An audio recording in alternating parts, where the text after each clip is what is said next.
What's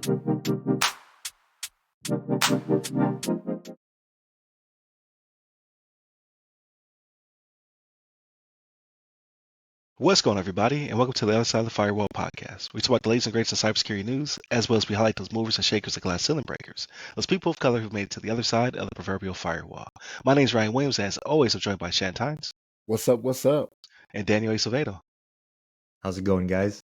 What's going on? So welcome to the podcast. Monday and Tuesday are topics. Wednesday discussion. Thursdays, Ask a CISSP. I have a really good one with Matthew Hill coming up. So he's a returning guest. We talk about Black History Month and just his tech and things he's doing within the space. And then Fridays, everything else. Movies, books, games, all that good stuff. But without further ado, I give it to Shannon.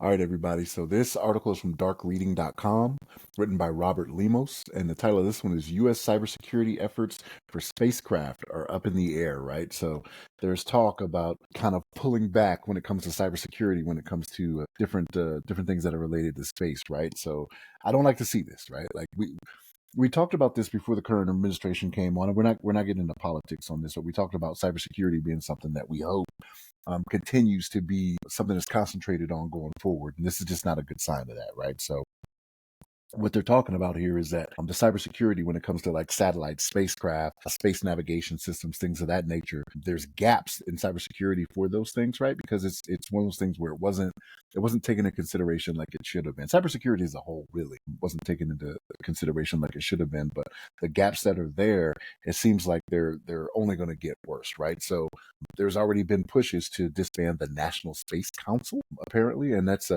they were a group of experts that were established way back in George Herbert Walker Bush's administration, right? So that's going back, to the 80s, you know what I mean? And they developed policies and guidelines for the U.S. space programs, right? So the fact that cybersecurity is something that is something that we think we can be lax on is I don't want to say it's surprising, but it's something that I don't like to see, right? And I say this because this closely aligns with what I deal with in my everyday job, right? Like I work for a squadron that deals a lot with space. So to see this is kind of disheartening, and it's something that I know is needed from firsthand experience, right?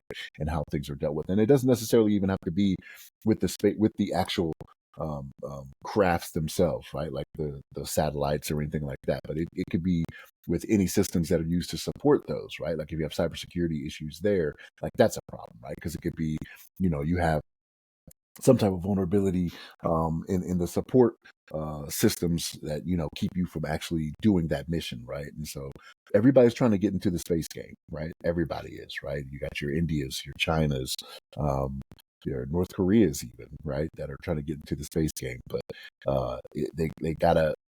I don't like to see this being where they say they want to cut, right? Like I know the current administration is very big on cutting funding for different things. I don't think this should be where it is, right? Because this is definitely the future and not where to take it from. You know what I mean? But Daniel, what's your thoughts on this? This one, yeah, it's a little depressing. I'll be honest. I'll just stay right there. And I'm usually the pessimist of the group and the fearmonger, like that the world's going to end.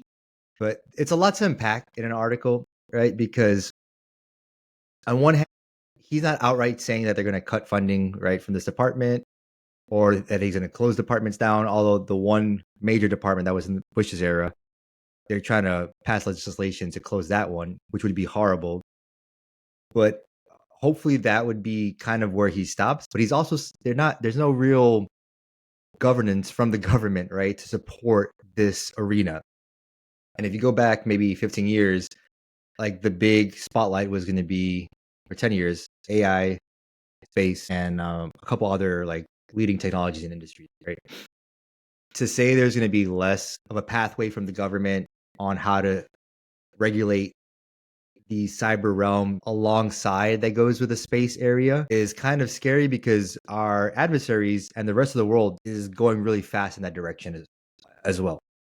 And it almost seems that if there's no clear communication, interagency, interdepartment, intergovernment, to kind of push this forward, and we're just going to leave it to everybody themselves, that's kind of the wrong direction you want to lead in regards to something as space, technology, IT, AI, cyber, these kind of things, right? I mean, if you go back way back, right? a lot of the innovations from even police work is because there's been better communications. Before, someone could have murdered somebody in this city or in this state to drive 3 hours east, and they couldn't have caught him for like months and months or years afterwards, right? The technological advances that allowed better communication is really what developed that agency and that application, or that, I'm losing words here, but that ability to be more forward leaning to where the problems were. Space is no different. Now, you're going to say you're going to kind of not support it, kind of just leave it at its own thing. And then people will start developing, not parallel, but in each different way. That's not how you'd want a nation to grow a program. And we don't want to keep on privatizing or commercializing these kind of things, especially if it's for national defense or national forward thinking of whatever applications we have for the future. That's my big worry, right? Because even NASA, they submitted a best practice guide in 2023, which is there, which agencies can use. Usually, the government, these different departments and agencies look towards the government to set the standards. Hey, what are the standards? What are we following? Especially when we come into cyber, right? What are we? How are we going to patch? What are the threats we're going to be looking for? New emerging threats. What should we be sharing information? How should we be sharing the information? What do we need to be worrying about? So it's a lot to unpack. I didn't land the plane as smoothly as I would like to, but it's kind of the way the Trump administration is looking at this as a priority is kind of where my mind is right now. I don't know what to align myself with because there's so many question marks going forward with this, which is not where you want to be with an application such as space, with these satellites that can see so much, with communication that can be so readily available and transmitted everywhere. Defending those things so people can't intercept it is just as important as you sending a text, right? These things need to be encrypted end to end. These need to be available, so forth and so on. But I'm going to keep on rambling here, Ryan. What are your thoughts on this one? No, you're good. You're good. Yeah, it is very disheartening, especially because a lot of these agencies and regulations are established because something went wrong or there's a threat of some sort, right? So with the potential disbandment of the National Space Council, you can already see a trend because you hire people based upon their expertise, right? So when you have, because I'm trying to stay out of politics, but still talk about the space. When you have businessmen in charge of dismantling things, like taking things apart, they're going for cost-cutting measures. They're going for expediency. They're going for efficiencies. They're trying to figure out how can we cut corners best in order to produce more, make more, whatever be the case. That's their expertise. Like you don't hire businessmen to do things that are outside of business per se, right? They might have other interests and things of that nature, but in this case, it's not to protect people who might be impacted by these things or the environment. Like not to say so the vacuum of space is everything's dead up there. So I'm not trying to say like save the space whales or something like that. However, there's a crap ton of debris up there. So like at one point we were trying to figure out like how can we collect this or bring it down to lower Earth orbit so it would burn off and things of that nature. But we just keep putting stuff up there. Like Yeah. like just SpaceX itself has put up so many different satellites, which to a certain extent are necessary, right? Like they're pushing more than half of space freight to space. But if you start to reduce regulation on them, they're going to get as much up there as possible and not necessarily care about future impacts, right? Like what's the current way to make the most money possible and to push whatever tech or whatever we want to happen as quickly as possible. That's what businessmen do. They're really or businessmen and women. Like when I want RAM to finally expand, I'm going to get one of these people on my team or my board and things of that nature because I want to make more, do more, have more resources.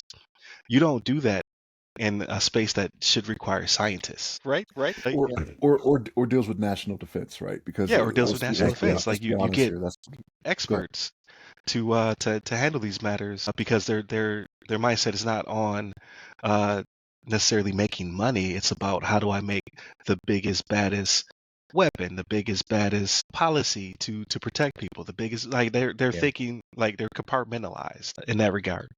Yeah, because businessmen, they're almost always beholden to shareholders, right? And that's not how you have to treat this, right? The shareholders, so to speak, are the citizens of the United States, right? That's who you're there to protect, and they're not paying you more for it. They're not investing in a stock more for it, right? And this is like to the point that you're talking about there, Daniel, with what you were talking about earlier. I mean, I get what you felt like you were rambling, but you were making good points, right? Like there is a way to go about doing this. Thank There's a goodness. mixture that can be had. Yeah, well, there's a mixture that can be had to where you can have contractors working with the government, right? But it Yeah, shouldn't go one way. It shouldn't go one way to where it's only contractors, right? Because then it's a matter of, okay, well, yeah, we'll provide the service, but you got to pay us more, right? Like we're a business, right? That's just how they operate. So yeah, I mean, you both made good points on that, and what really needs to be done with what we're doing here, I believe, right? So Yeah, I just think it's gonna cause future issues with deregulation of space. It is still a brand new frontier, even though we've been there since the 50s and slightly earlier, right? However, it's a mess up there. Like there's crazy amount of debris. And we're always having to adjust our satellites and other space assets to make sure they don't collide with something. We just keep putting more and more crap up there. And then now the cyber security aspect of it, like what happens when someone hijacks a satellite or disrupts communications, like DDoS is a major provider or something to that extent. Or like you saw what happened with Russia when they invaded Georgia. They started with a cyber war first. What yep. happens if you could do that at a global scale? Because the assets are just not protected properly. Like the people who are currently trying to deregulate this space are just worried about how can I get as much crap up there as quickly as possible, not the future ramifications of it falling apart. and I say this all the time: deregulation is no regulation. Like people talk about deregulation and they want deregulation. That means no regulation. It just leaves it open to be the wild, wild west and do whatever. And they, in turn, they're not thinking about the future. They're thinking about right now, right? So Yeah, we I'm already glad you have guys both said, a Tesla yeah, floating around in space right now. Think yeah, about it. that's true. Yeah, I'm just glad you guys both said what you said because I didn't want to bring conspiracy Daniel back out again because those are my thoughts also. But I'm like, I don't want to keep on poking the bear in that aspect. But if you read the tea leaves on this one, it kind of does jump out at you and kind of makes it seem that they want deregulation almost to push an initiative out of the businessman that's pushing that stuff happens to own one of the largest private uh, you Right. know And he industries. and he's limited to dealing what he with can do space. because it's Mhm. regulation. Exactly. No, I can Yeah. push So way more crap up into space. All types of Tesla roasted. just up there. Yeah, Yeah. just floating around, right? Or you keep misidentifying them as comets. It's like, oh, it's a new asteroid. No, it's a car because somebody decided to push one into space. This is the world we live in, people. One day it's going to come back, potentially. But yeah, just continue to tune into the podcast where we rant and rave about Teslas floating in space and other things that could potentially cause se- severe security issues in the future. Hit up all the websites that go by our name, the other side of Firewall, the other side of FW, or Ask a CISSP. Hit me up personally. I'm at RyRy Security Guy. That's RY Security Guy. You can find me pretty much everywhere, but LinkedIn is where I'm most responsive. Where can they find you, Daniel? On LinkedIn under my name, Daniel Acevedo. There it is. Stay safe. Stay secure.